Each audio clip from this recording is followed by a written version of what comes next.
What's up, guys, and welcome back to Beyond the Void Horror Podcast. My name is Alex, and today we're going to be doing a spoiler-free review of a new Shudder original called Vicious Fun, which came out in 2020, but we're getting to see it now. Let's check it out.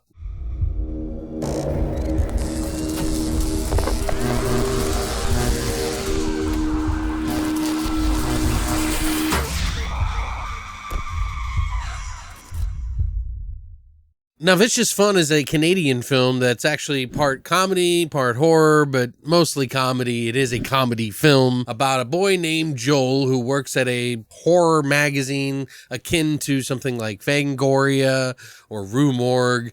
And this takes place, of course, in the 80s. And he finds himself unwittingly trapped in a self-help group for serial killers. So what does he do? He, of course, tries to blend in with some of his horror knowledge to try to make everything calm, but things go obviously poorly. Now, this movie just came out on Shudder, so it's up today, so you can check that out after this review. It was written and directed by Cody Callahan, who has been actually a producer in the industry for quite a while, and he's produced some really good films, including one that I like called Hellmouth, which is a very different artistic kind of film.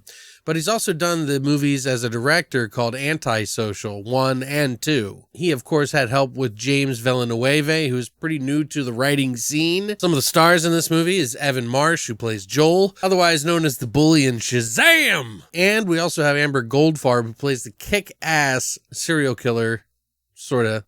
You'll see. Plus a plethora of familiar faces that you're going to see in this movie. It is a lot of people in the horror scene and been in a lot of movies that I'm sure you've already seen as well, like Julian Richings, Ari Millen, David Koechner, who is a comedy guy, actor, and Robert Millay, who's a giant actor who's pretty talented. He's been in some movies. One more recently was Mandy, where he played this big bad guy, or sort of. After watching this trailer, I was like, oh man, I gotta see this. So I wrote it down and said, I gotta watch this one for sure. And sure enough, it came out. I'd heard from some people that this was at a festival and it did really well, and a lot of people really enjoyed it. And I have to say, I did too.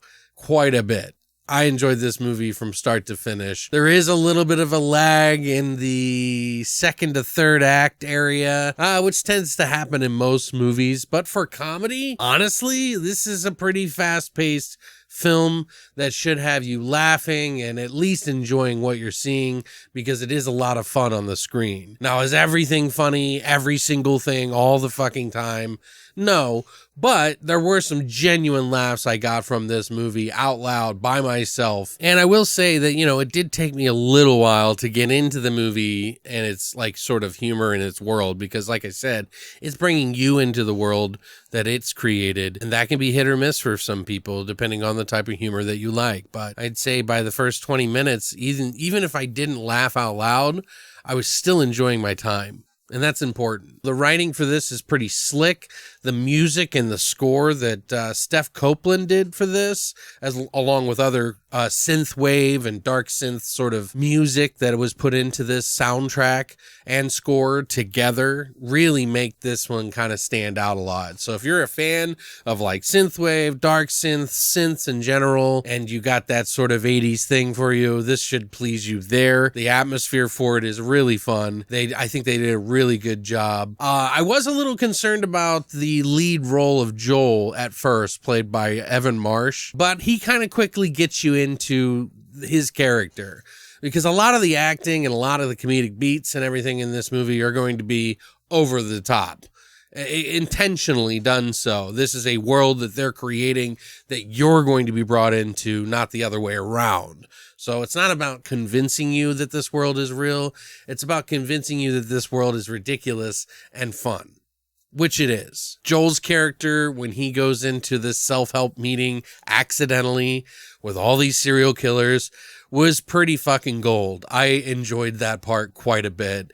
And some of the surprises I got along the way that are interesting story arcs and things that they added into the film that I thought that actually added to the film as a genuine interest, not necessarily comedy all the time, but genuinely interesting. An example is like, I'll watch Rick and Morty and I may not laugh all the time, but I'm genuinely interested when I'm watching it. And that may be a weird comparison, but I'm just going with what I think about certain things. It's just genuinely interesting, and I wanted to know what happened to each of the characters, all these zany characters that just about everybody does a really good job of playing. Character Carrie being the badass that she is, she fucking nailed it. Evan Marsh's character, Joel, I warmed up to and enjoyed his character by the end of the movie and kind of wanted more from these two. They team up together and it's quite a ride. There is some gore in this movie. There is some violence, of course, blood and some poor humor and good humor and just a mixed bag full of humor in general. But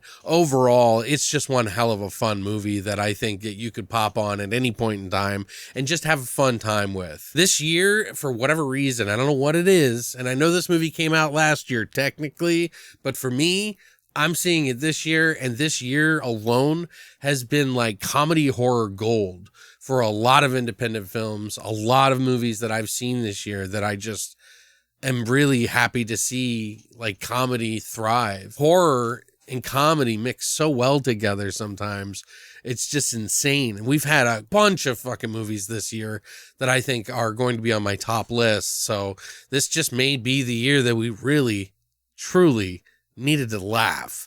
And thank you, fucking films, for doing so. But yeah, this is a pretty stylish, slick little film that I think was really well paced. Cody really does seem to have a handle of how to pace this sort of movie out so that you're never just kind of sitting there waiting for the joke to land. It just kind of goes through it in a good pace where it's not just like firing jokes off at you like so fast that you can't get it.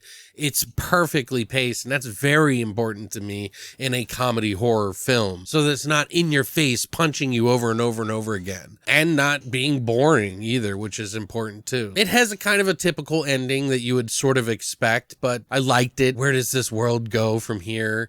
And the characters that you meet and how they change along the way.